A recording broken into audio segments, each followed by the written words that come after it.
कहते हैं जब बच्चे के जीवन में दुख है तो सबसे ज्यादा कष्ट किसको होता है?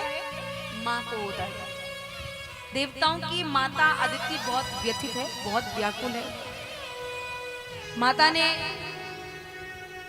अपने पतिदेव को बताया है, कश्यप जी को बताया है। कश्यप जी ने माता को एक उपाय बताया है, तुम व्रत करो।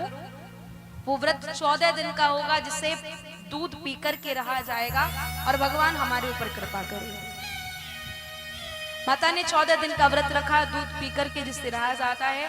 भगवान प्रकट होते हैं, भगवान कहते हैं माँ चिंता मत करो, मैं तुम्हारे यहाँ पुत्र बनकर के आऊंगा और राजा बलि से 3 पग भूमि का दान लेकर के आऊंगा, वो तुम्हारे पुत्रों को ला करके मैं दे दूंगा।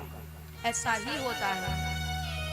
भादों के महीने में शुक्ल पक्ष की द्वादशी को वामन भगवान का अवतार होता है। बोलिए वामन भगवान की। वामन भगवान अवतार लिए हैं, नामकरण संस्कार हुआ है, यज्ञोपवीत संस्कार हुआ है। जो भी दक्षिणा मिली है गुरुदेव को दी है। गुरुदेव ने कहा नहीं, मुझे 3 लोगों की संपत्ति का दान ला करके दो। बोले ये कहाँ मिलेगा? बोले जाओ राजा बलि के पास। वामन भगवान राजा बलि के पास जाते हैं। राजा बलि ने वामन भगवान का भव्य दिव्य स्वागत किया है। स्वागतम ते नमस्तुभ्यं ब्रह्मन् किं करवामते ब्रह्मर्षीणां तपः साक्षात् मन्ये त्वां पुरधरम। प्रभु का स्वागत किया, प्रभु के चरण प्रक्षालन किए, सब कार्य करने के बाद प्रभु को अंदर लेकर के आया है। कहता है भगवान भगवान मुझे जानते हो, मेरा नाम राजा बलि है। प्रभु कुछ भी नहीं बोले। बोले अच्छा मुझे नहीं पहचाना आपने? प्रभु कुछ भी नहीं बोल रहे हैं। इसको लग रहा है शायद इन्हें बोलना नहीं आता है। बलि अपने गुरु को कहते हैं, बोले गुरुदेव ये कुछ बोल क्यों नहीं रहे हैं?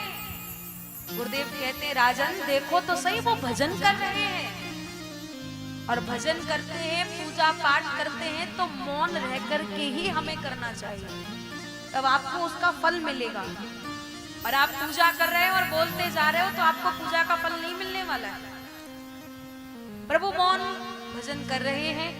जैसे ही प्रभु का भजन पूरा हुआ, प्रभु बोले अच्छा आप बताओ, इतनी देर से कह रहे हो मैं बलि मैं बलि मैं बलि।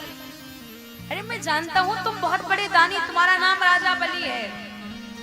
ये कहता है जानते हो तो फिर मुझसे कुछ मांग लो ना। प्रभु बोले नहीं मुझे कुछ भी नहीं चाहिए। अरे कुछ तो मांगो, मैं इतना बड़ा दानी आपको देने के लिए बैठा, फिर भी कह रहे हो कुछ नहीं चाहिए। अच्छी बात नहीं है, आप जो चाहते हो वो मुझसे मांग लो, मैं आपको दे दूंगा। प्रभु बोले नहीं, मैं संतोषी ब्राह्मण हूं और संतोषी ब्राह्मण को कुछ भी नहीं चाहिए। ये कहता है भगवान ये तो गलत बात है। अरे ब्राह्मण का भी तो पेट परिवार होता है, तो आप अपने परिवार वालों के लिए मांग लो।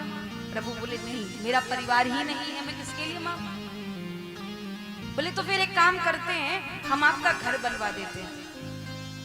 बोले नहीं मेरा घर मत बनवाओ, मैं अकेला हूं। बलि बोला तो फिर हम आपका विवाह करा देते हैं, आप 2 हो जाओगे, फिर दोनों प्राणी घर में रहना।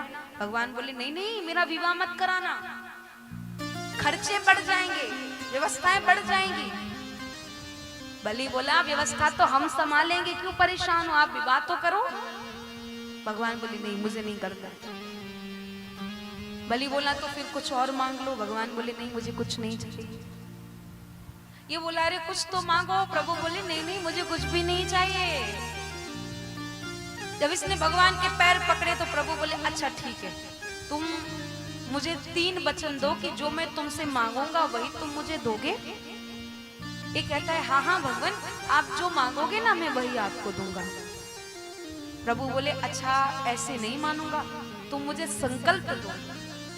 राजा बलि संकल्प के लिए जल पात्र लेकर के आते हैं और शुक्राचार्य जी ने ध्यान लगा करके देखा कि ये कोई साधारण वामन नहीं, ये तो पूरे 53 भगवान नारायण हैं। ऐसा वैरोचने साक्षात भगवान विष्णुरव्यय कश्यप आदित्य जातो देवा नाम कार्य साधका।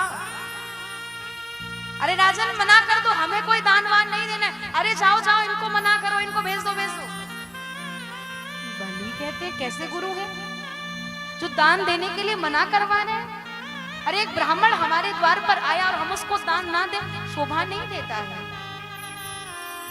बामन भगवान कह रहे हैं अच्छा बाबा मेरी व्यवस्था में बाधा बन रहे हो, ठीक है तुम्हें भी बताऊंगा, तुम्हारा भी समय आएगा।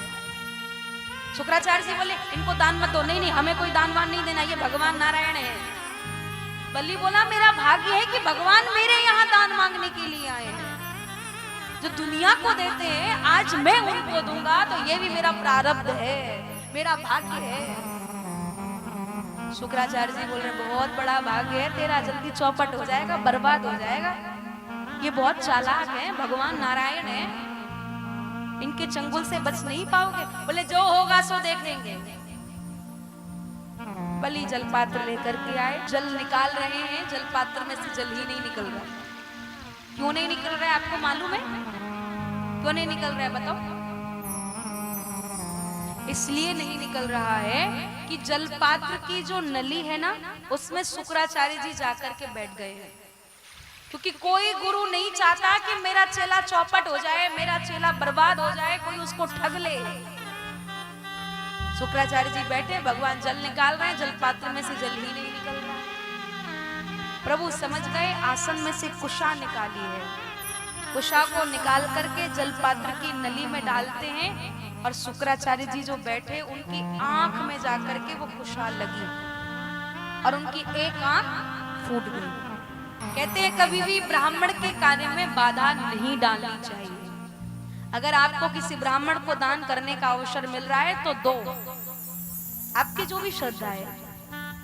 शुक्राचार्य जी ने बाधा डाली, आंख ही फूट गई। अब शुक्राचार्य जी कहते देने वाला दे रहा है, लेने वाला ले रहा है, हमारी आंख तो वैसे ही फूट गई। बोलो राधे राधे। ऐसे बोलोगे राधे राधे, जोर से बोलो राधे राधे। वो भैया पीछे वालों आलसी वाला काम मत करो, कंजूस मत बनो, भगवान का नाम ज्यादा से ज्यादा लिया करो। एक बार जोर से कहो। आवाज आई नहीं, हाथ सबके उठे। ऐसे भी कोई राधे राधे थोड़ी बोलते। जोर से बोलिए, दोनों हाथ उठा करके आवाज जोर से। राधे राधे। हाँ महाराज, राजा बलि ने वचन दे दिया, संकल्प कर लिया। अब आइए प्रभु मांगिए दान, क्या चाहते हो? भगवान बोले मांग लो। बोले हाँ मांग लो, मैं देने के लिए तैयार बैठा हूँ। प्रभु बोले तो अगर आप देना चाहते हो तो सिर्फ और सिर्फ मुझे 3 पग भूमि का दान दे दो। बलि कहता है भगवान, खोदा पहाड़ निकली चुईया, ये करो वो करो, यहाँ जाओ वहां जाओ, ये लाओ वो लाओ, और मांगा क्या 3 पग भूमि। अरे ठीक से बैठ भी नहीं पाओगे, 4-5 कर दो, जितना चाहोगे मैं दे दूंगा, कोई बात नहीं, मेरे पास बहुत कुछ है। भगवान बोले नहीं नहीं मुझे कुछ भी नहीं चाहिए, सिर्फ 3 पग भूमि चाहिए। ये कहता है तो फिर नापो प्रभु। प्रभु ने एक पैर में पूरा आकाश मंडल नाप लिया, दूसरे पैर में भूमंडल नाप लिया। प्रभु बोले तीसरा चरण कहाँ रखो? तुम तो झूठे हो, तुमने तो कहा था कि 3 पग भूमि नाप लो। अब मेरे तो 2 ही पैर में सब कुछ नाप लिया, तुम्हारे पास तो कुछ बचा ही नहीं है, इसका मतलब झूठे। ये कहता है प्रभु अभी तो दान ही नापा है, दानी तो आपके सामने खड़ा है। अच्छा एक बात बताओ, दान बड़ा होता है या दानी? दानी देने वाला बड़ा होता है। तो ये बोला अपना तीसरा चरण मेरे सिर पर रख। तो राजा बलि के सिर पर प्रभु ने अपना तीसरा चरण रखा है और राजा बलि ने ऐसा दान प्रभु को दिया जिसने अपना सर्वस्व, अपना जीवन, अपना तन मन धन सब कुछ प्रभु को दान में दे दिया है।